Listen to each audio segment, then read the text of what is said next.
আমি কত বেশি ভয় দেখাই, এদেরকে তো শিক্ষা দিতেই হয়।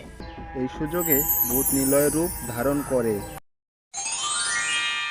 বেশ কিছুদিন আগের কথা, একটি গ্রামে নিলয় ও সাথী নামে একটি দম্পতি বাস করত। নিলয় তার স্ত্রীকে অনেক ভালোবাসতো, সাথীকে ছাড়া একদমে থাকতে পারত না। সাথী যেখানে যেত নিলয় তার সাথে সাথে যেত। এত ভালোবাসার কারণে সাথীকে তার বাবার বাড়িতেও যেতে দিত না।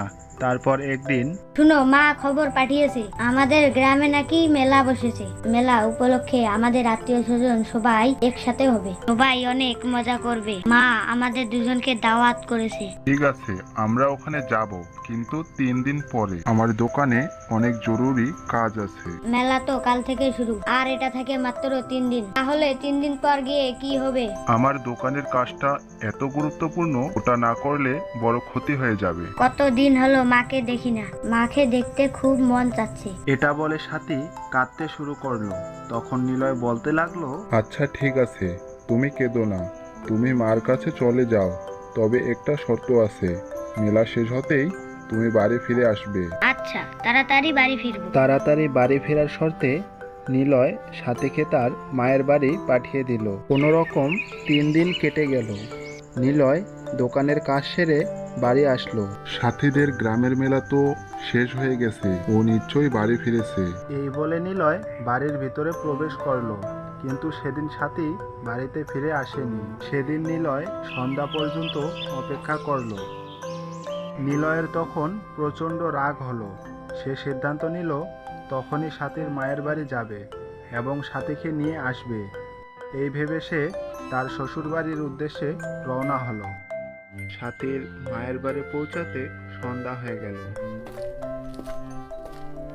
3 দিনের কথা বলে এসেছিলে, আর এখনো তুমি এখানে আছো। যাও, তাড়াতাড়ি তোমার ব্যাগ গুছিয়ে নাও, এখনই বাড়ি যেতে হবে। জামাই বাবা, আজ আমাবস্যা, তাই আমি ওকে যেতে বারণ করেছি। তুমি আর সাথে আজ রাতে থেকে যাও, কাল সকালে চলে যেও। আমি যেহেতু নিয়ে যেতে এসেছি, তাহলে তাকে নিয়েই যাব। সাথী, তাড়াতাড়ি চলো। জামাই বাবা, আমি তোমার গুরুজন, আমি তোমার ভালোর জন্য বলছি। আজ আমাবস্যা, আবার অনেক রাতও হয়েছে, এখন কোনো গাড়িও পাবে না, তাই বলছি থেকে যাও। কোনো ব্যাপার না মা, মাত্র তো 7 মাইল পথ, হেঁটেই চলে যেতে পারবো। দয়া করে আমার কথা শোনো। আমাবস্যার সময় কেউ যদি আমাদের ওই আম গাছ তলা দিয়ে যায়, তাহলে ওখানে থাকা ভূত তাকে ভীষণ ভয় দেখায়। অনেকের তো মরে যাওয়ার মতো অবস্থা হয়েছিল। আমাবস্যা, ভূত এসব কথা শুনে বাচ্চারা ভয় পেতে পারে, কিন্তু আমি না। সাথী, চলো, যেতে হবে। এত বাধা করার পরও নিলয় সাথীকে নিয়ে তার বাড়ির উদ্দেশ্যে যাওয়ার প্রস্তুতি নিল। আর সাথীর মা সাথীকে একটা আম দিয়ে বলল, রাস্তায় খিদে লাগলে খেয়ে নিস মা। ঠিক আছে মা, তাহলে গেলাম আমি।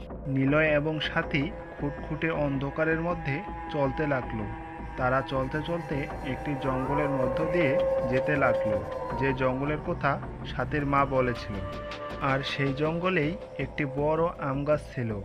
ঠিক তার উপরে একটি ভূত দাঁড়িয়ে আছে। এই মানুষের এত বড় সাহস! এদের তো জানা আছে আমাবস্যার রাতে এই দিক দিয়ে যে যায় তাদের আমি কত বেশি ভয় দেখাই, এদেরকে তো শিক্ষা দিতেই হয়। এই বলে ভূত তাদের পিছন পিছন আসতে থাকে। সাথী আর নিলয় একটি জায়গায় দাঁড়িয়ে পড়ে। মা এত বাধা দেওয়ার পরেও এই আমাবস্যার রাতে তুমি আমাকে নিয়ে আসলে। আমার অনেক ভয় করছে, মনে হচ্ছে আমার পিছন পিছন কেউ আসছে। আমি হাঁটতে পারছি না, আমার অনেক ক্ষুধা পেয়েছে। মা যে আমটা দিয়েছে ওটা খেয়ে নাও, আর জলদি পথ চলো। ভয় পাচ্ছ কেন? আমি তো তোমার সাথে আছি, তাই না? এই জঙ্গলের ভূতের কথা মনে পড়ে আমার ভয় করছে। ভূত বলতে কিছু নেই, অযথা ভয় পেও না তো। নিলয়ের একথা শুনে ভূত প্রচণ্ড রেগে যায়। তার মানে সব কিছুর মূল এই পুরুষ লোকটা, ওকে তো আমার শিক্ষা দিতেই হবে। তখনই ভূত সাথীর মায়ের দেওয়া আমটি নিয়ে দূরে কোথাও ফেলে দেয়। সাথী তখন আমটি খেতে চায়। আরে আমটি কোথায় গেল? আমটি তো এখানেই ছিল, আমি এখন কি খাবো? তুমি টেনশন করো না, আসার সময় আমি একটা আম গাছ দেখেছি। আমি তোমার জন্য সেখান থেকে একটা আম নিয়ে আসতেছি। এই বলে নিলয় আম আনতে গেল। এই সুযোগে ভূত নিলয়ের রূপ ধারণ করে একটি আম নিয়ে সাথীর সামনে হাজির হলো। সাথী, এই নাও, আমটা খেয়ে তাড়াতাড়ি বাড়ির দিকে চলো। সাথী আমটি খেয়ে তারা দুজনে বাড়ির দিকে রওনা হলো। অন্যদিকে নিলয় আম নিয়ে ফিরে এসে সাথীকে দেখতে পেল না। নিলয় অনেক ভয় পেয়ে গেল। সাথী, তুমি কোথায়? সাথী, তুমি কোথায়? এত ডাকাডাকির পরও কেউ সাড়া দিল না। তারপর নিলয় সাথীর পায়ের ছাপ ধরে চলতে থাকলো। এর মধ্যে সকাল হয়ে গেল। নিলয় হাঁটতে হাঁটতে সাথীর কাছে পৌঁছে গেল। সাথী দুজন নিলয়কে একসাথে দেখে অনেক ঘাবড়ে গেল। এই কে রে, তুই আমার বউকে ভুলিয়ে ভালিয়ে কোথায় নিয়ে যাচ্ছিস? সাথী, আমার বউ। তুই কে রে? আমার মতো চেহারা নিয়ে ধোকা দিতে এসেছিস? সাথী, তুমি বলো, কে তোমার স্বামী? তুমি কি আমাকে চিনতে পারছো না? দুজনের মধ্যে কে আমার স্বামী আমি কিভাবে চিনবো? তাই গ্রাম প্রধানের কাছে, তিনি সমাধান করে দিবেন। এরপর তিনজন মিলে গ্রাম প্রধানের কাছে যায়, সব ঘটনা খুলে বলে। বিষয়টা অনেক কঠিন। আমি তোমাদের কিছু পরীক্ষা দিব, আর সেই পরীক্ষা ফলাফল অনুযায়ী আমি সিদ্ধান্ত নিব কে সাথীর আসল স্বামী। পরীক্ষা নাম্বার 1, এখান থেকে 2 মাইল দূরে একটি কাঁঠাল গাছ আছে। তোমরা দুজনে সেখান থেকে একটি করে কাঁঠাল নিয়ে আসবে। এই কথা শোনার সাথে সাথে ভূত নিলয় কাঁঠাল গাছের নিচে চলে আসে, কিন্তু কাঁঠাল গাছে কোনো কাঁঠাল ছিল না। তারপর ভূত নিলয় তার জাদুর শক্তি দিয়ে একটি কাঁঠাল বানিয়ে সেখান থেকে চলে যায়। এরপর সাথীর স্বামী নিলয় কাঁঠাল গাছের নিচে আসে। সেও কোনো কাঁঠাল না পেয়ে অনেকক্ষণ পর গ্রাম প্রধানের কাছে পৌঁছায়। গাছে তো কোনো কাঁঠাল নেই, তুমি হেরে গেছো। আমি কাঁঠাল নিয়ে এসেছি, আমি সাথীর আসল স্বামী। আরে দাঁড়াও দাঁড়াও, এত তাড়া কেন? এখন আমি তোমাদের একটা করে ধাঁধা ধরবো। এর ফলাফল শুনে আমি সিদ্ধান্ত নেব কে সাথীর আসল স্বামী। প্রথমে তুমি বলো তো, কোথায় জল থাকে না কিন্তু প্রচুর ঢেউ থাকে? এই ধাঁধার উত্তর কি হবে? এই ধাঁধার উত্তর যদি আপনি জেনে থাকেন তাহলে অবশ্যই কমেন্ট বক্সে বলে যাবেন।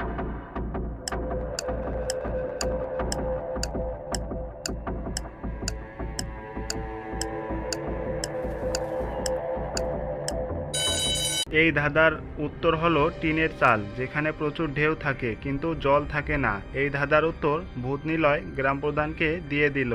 এরপর গ্রাম প্রধান আসল নিলয়কে ধাঁধা জিজ্ঞেস করলো। কোন ছাতা সব থেকে ছোট?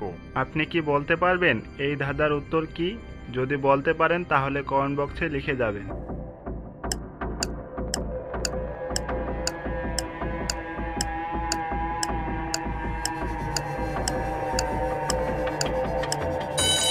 এই ধাঁধার উত্তর হবে ব্যাঙের ছাতা। আসল নিলয় এই ধাঁধার উত্তর দিতে পারলো না। তখন ভূত নিলয় বলতে লাগলো, হে হে, আমি জিতে গেছি। আমি 2টি পরীক্ষায় জিতে গেছি। আমি হলাম সাথীর আসল স্বামী। সাথী, তুমি কি আমাকে চিনতে পারছো? এই পরীক্ষার তো কিছুই আমার মাথায় আসছে না। 2টি পরীক্ষাতে ও পাশ করেছে, তাই আমার মনে হচ্ছে ও সাথীর আসল স্বামী। তবে আমার আরেকটি পরীক্ষা আছে, এটাতে যে পাশ করবে সে হবে সাথীর আসল স্বামী। এরপর গ্রাম প্রধান 2টি কাচের জার আনলো, এনে বলল, যে এই কাচের জারের ভিতরে ঢুকে আবার বের হতে পারবে সেই হবে সাথীর আসল স্বামী। নিলয় ভূতের জেতার নেশায় পেয়েছিল, তাই সে কোনো কিছু না ভেবে কাচের জারের ভিতর ঢুকে পড়ে। তখনই তার আসল চেহারা ফিরে আসে। এই হলো সাথীর আসল স্বামী। সে দেখতে ঠিক আমার মতো ছিল। আপনি কিভাবে বুঝলেন সে ভূত? তাহলে শোনো, রাত জেগে 7 মাইল পথ হেঁটে কিভাবে আগে আসতে পারে? তারপর এই শীতের মরশুমে কাঁঠাল কোথায় পেল? আর আমি তো তোমাকে চিনি, তুমি কখনোই আমার ধাঁধার উত্তর দিতে পারতে না। সে সবগুলো ধাঁধার উত্তর দিয়ে দিল, তাতে আমার সন্দেহ হয় সে ভূত বলে এসব কিছু সম্ভব হয়। তাই ওকে আটকানোর জন্য আমি শেষে এই পরীক্ষাটা নেই। আপনি আমাদের বাঁচিয়ে দিলেন। আমি আমার শাশুড়িমার কথা শুনি নাই। আসলে গুরুজনদের কথা না শুনলে বিপদ হয়।